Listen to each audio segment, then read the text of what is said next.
제가 지금 여러분들에게 0원부터 시작해서 1억까지 가장 빨리 모으는 방법 알려드릴 거예요. 제가 실제로 교사를 할 때 5년간 얼마를 모았냐면 6천만 원을 모았어요. 어떻게 모았을까요? 저는 그냥 통장에다 100만 원씩 해가지고 매달 모은 거예요. 5년 동안. 60개월이잖아요. 저는 1억을 못 모았어요. 그리고 몇 년 걸렸어요? 5년 걸렸어요. 6천만 원 모으는데. 자, 이런 시행착오를 거치지 않기 위해서 여러분들이 0원부터 1억까지 가장 빨리 모으는 방법을 알려드릴 거예요. 이런 말씀 또 하실 수 있어요. 지금 돈 1억 모아서 뭐하냐? 부동산 이제 폭락하는데 부동산 사도 안 되고 주식도 폭락할 거다, 사면 안 되고 어차피 1억 돈 쓸 데 없는 거 아니냐, 이 소리 할 수도 있는데요. 여러분, 부동산 폭망하는 것보다 우리 인생이 폭망할 확률이 훨씬 높습니다. 주식이 폭락하는 것보다 우리 인생이 저점이 될 확률이 훨씬 높아요. 그렇기 때문에 일단 돈을 모으고 나서 생각해도 전혀 늦지 않습니다. 여러분, 돈이 없는 상태에서 투자를 걱정하면 안 돼요. 자, 그럼 이제 여러분, 얼마를 모으셨어요? 이 물음에 우리나라의 대부분의 분들은 얼마를 말할까요? 이 사이에 있는 1,000만 원부터 시작해서 한 5천만 원 사이를 가장 많이 말합니다. 왜 그럴까요? 실제로 이 1억까지만 가면 10억, 20억은 오히려 빠르거든요.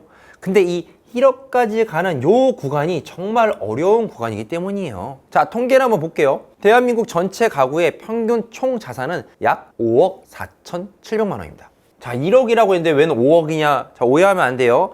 자산이라고 했어요. 자산. 자, 그리고 자산에서 부채를 빼야 이제 순자산, 자기 돈이 되죠. 그러면 순자산 얼마일까요? 부채를 뺐어요. 자, 순자산의 평균은 4억 3,300만 원이에요. 거기서 금융자산, 실제로 이제 돈이죠. 현금은 1억 2,800만 원 정도 수준입니다.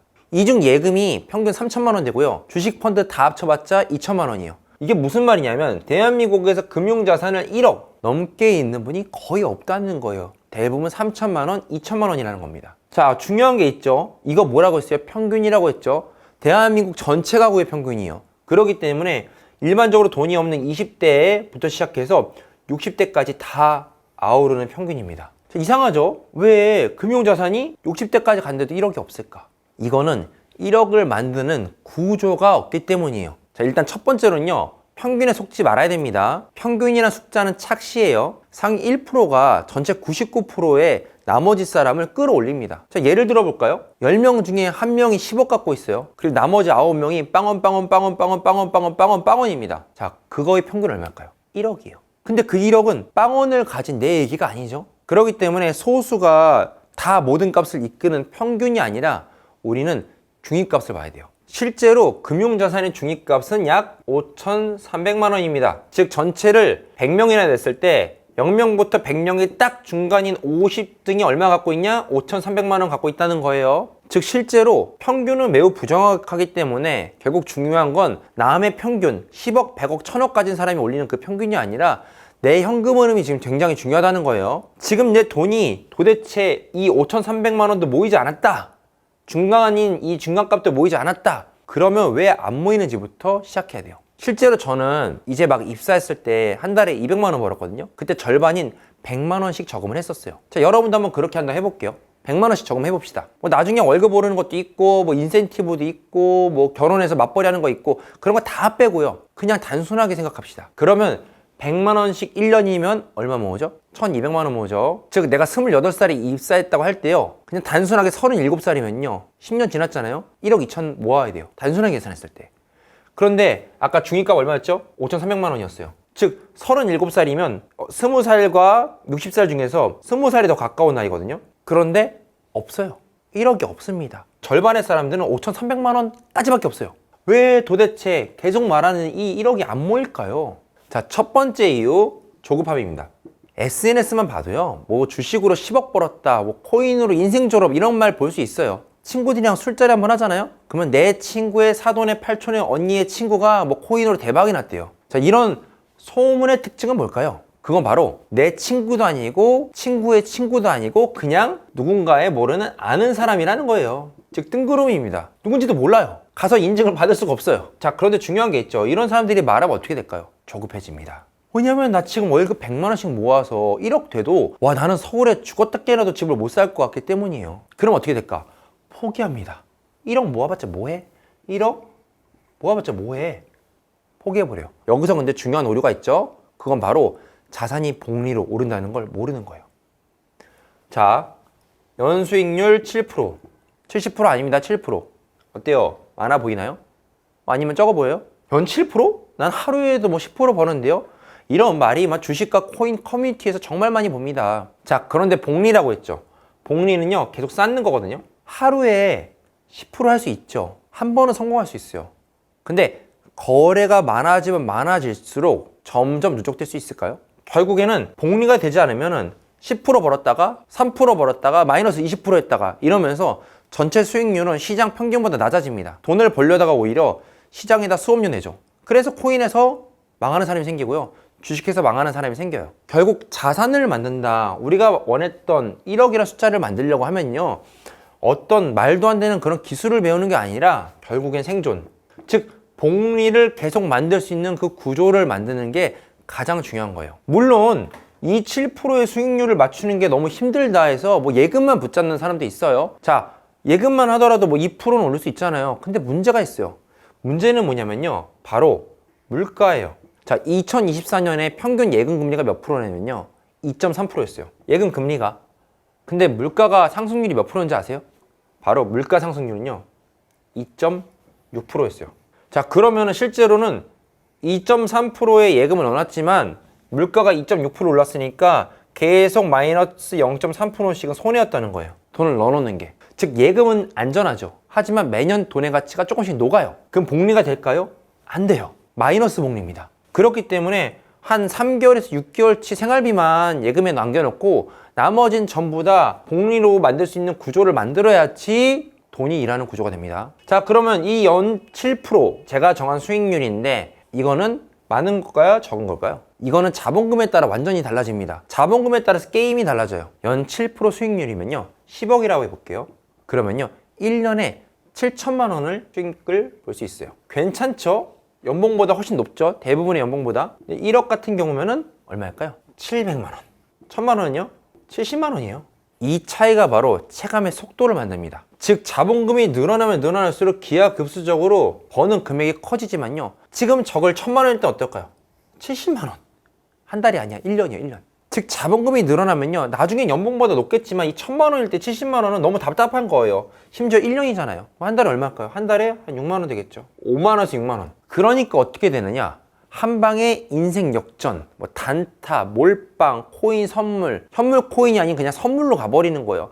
그래 고점에서 사고 이제 막 가자 합니다. 실제로 제 친구가 이런 적이 있었어요. 코인으로 돈을 벌었다고요. 고기를 사준다는 거예요. 아, 너무 대박이다 했죠. 3명이 만나는 날이었거든요. 그렇게 일주일이 지났습니다. 드디어 약속날. 고기를 얻어먹기로 한 그 날이었어요. 근데 말했던 그 친구가 안 나온 거예요. 왜 그러지 했어요. 카톡도 안 보고 전화도 안 받는 거예요. 그래서 어차피 만난 김에 남자 둘이서 먹자고 먹었는데요. 알고 보니 그날이 루나 코인 사태였어요. 90%가 떨어졌더라고요. 자, 그러면 자본금이 적을 때는 도대체 이걸 어떻게 해야 될까요? 자, 복리는요. 느리게 시작해서 끝이 빠른 구조예요. 우리가 눈덩이를 만들 때 처음에는 조그맣게 굴러갈 수밖에 없잖아요. 근데 그게 굴리면 굴릴수록 어떻게 될까요? 나중에 커지면 한 바퀴만 굴려도 엄청 커집니다. 뒤로 가면 갈수록 이 복리가 붙어서 이자가 급격하게 늘어난다는 거예요. 이건 수학입니다. 제가 수학 교육과에 나왔거든요. 그냥 공식 그대로 대입하면 딱 맞아 떨어져요. 그러니까 내가 조급해서 이상한 행동을 하면 할수록 1억에서 멀어지는 거고요. 내가 복리를 누리면서 꾸준히 갈수록 빨라지는 거예요. 복리는 체감이 느릴 뿐 한번 속도가 붙으면 눈덩이처럼 커지거든요. 자, 그러면 첫 번째 난관인 조급함을 뚫었어요. 그래, 7% 복리로 계속 가보자 했어요. 자, 그러면 이제 두 번째 난관, 두 번째 몬스터가 나옵니다. 첫 번째보다 더 세요. 그건 뭐냐? 보상심리입니다. 이게 엄청 셉니다. 이건 특히 이제 절반을 지난 5천만 원을 모았을 때 본격적으로 나옵니다. 자, 이제 5천만 원 모았어요. 그러면 사회초년생이 아닐 가능성이 커요. 뭐 결혼을 준비할 가능성들이 높고 이제 직장에서 좀 짬도 찼습니다. 그 말은 이제 내 주위에도 사회생활을 열심히 하는 그런 사람들이 모여 있다는 거예요. 자, 그러면 이제 그런 공동체에서 꼭 이런 말이 나와요. 오빠, 결혼 전에 명품백 하나는 있어야 되는 거 아니야? 내 옆에 있는 순위도 샀어. 남자들은 또 이런 말을 해요. 야, 5천만 원 모았으면은 외제차 중고 정도 하나 뽑을 수 있잖아. E클래스 2019년식 이 정도는 뽑을 수 있잖아. 야, 그래도 남자가 손에 시계는 하나 있어야지. 중고 시계 명품 이거 하나 정도는 괜찮잖아? 이런 수많은 이야기와 생각이 미친 듯이 들어오는 게 바로 5천만 원 모았을 때예요. 그동안 참았던 소비가 한꺼번에 터져 나옵니다. 자, 왜 그럴까요? 우리 한 달에 얼마 모으기로 했죠? 100만 원이에요. 1년에 얼마죠? 1200만 원이에요. 복리 효과를 누렸어요.